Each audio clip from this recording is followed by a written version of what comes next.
আমি এতক্ষণ ধরে বলছি এক কাপ চা বানিয়ে দিতে, কথাটা কি কানে যাচ্ছে না? বৌমা, সকাল থেকে আমার পেটে কিচ্ছু পড়েনি। আমার খুব খিদে পেয়েছিল, তাই আমি একটু খাবারটা নিয়ে খাচ্ছিলাম। আমি খেয়েই তোমার চাটা করে দিতাম। পূজা এটা কি করছে? মায়ের খাবারের প্লেট ফেলে দিল। মায়ের সাথে এত খারাপ ব্যবহার করছে কেন? আমি সকাল থেকে চা চেয়ে চেয়ে মুখে ফেনা তুলে ফেলছি। আরে যদি চাটা বানিয়ে খেতে বসতেন তাহলে কি এমন সমস্যা হতো?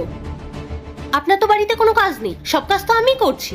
আর আপনি কি করছেন? আপনি বসে বসে ছেলের অন্ন ধ্বংস করছেন আর আরামে গিলে যাচ্ছেন। একটু লজ্জা করছে না তোর? আবার হা করে তাকিয়ে কি দেখছিস? যা গিয়ে চা বানিয়ে আন।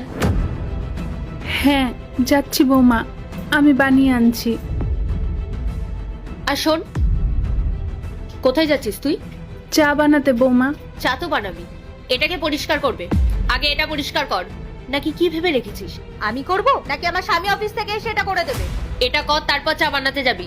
করছি মা, আমি সব পরিষ্কার করছি। পরিষ্কারটা যেন ভালোভাবে হয়, আর চাটাও যেন ভালোভাবে বানানো হয়, বলে দিলাম।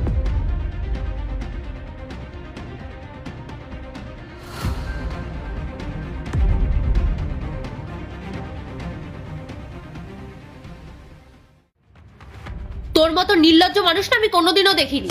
এক কাপ চা বানাতে এতক্ষণ সময় লাগে? কোনো কাজের কাজ নেই, বাড়িতে বসে বসে শুধু ছেলের টাকা নষ্ট করে যাচ্ছে। বৌমা, আমি তো বাড়ির সব কাজ করি। শরীরটা একটু দুর্বল লাগছে বলে আমি ঠিকমতো কাজ করতে পারছি না, তাই বলে তুমি আমার সাথে এইরকম করছো? এই, একদম মুখে মুখে তর্ক করবি না। যেই কাজটা দিয়েছি সেটা মন দিয়ে কর। মনে রাখবি, চায়ের স্বাদ যদি খারাপ হয় তাহলে কিন্তু তোর কপালে অনেক দুঃখ আছে। এই যে বৌমা, তোমার চা।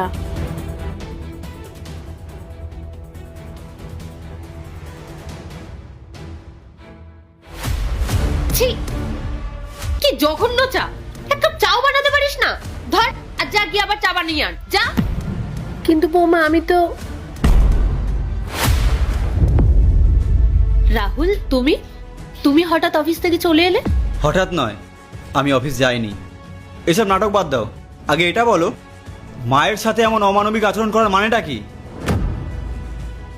আমি আবার কি করেছি রাহুল? আমি তো শুধু মাকে বলছিলাম যে টাইম মতো ওষুধগুলো খেয়ে নিতে। তুমি জানো মা ঠিক মতো ওষুধগুলোই খায় না। এরপর যখন শরীর খারাপ হবে তখন তো আমাদেরকেই ভুগতে হবে। চুপ করো পূজা, আর এই সমস্ত বলার দরকার নেই। আমি সবকিছু নিজের চোখে দেখেছি। তুমি ভেবেছো আমি চলে গেছি, তারপর মায়ের সাথে কি অমানবিক আচরণ করেছো সেটা আমি দেখেছি। মা তোমার শাশুড়ি, মা খাচ্ছে। পার্ট 2 দেখতে সাবস্ক্রাইব করো ভেলকু 78M।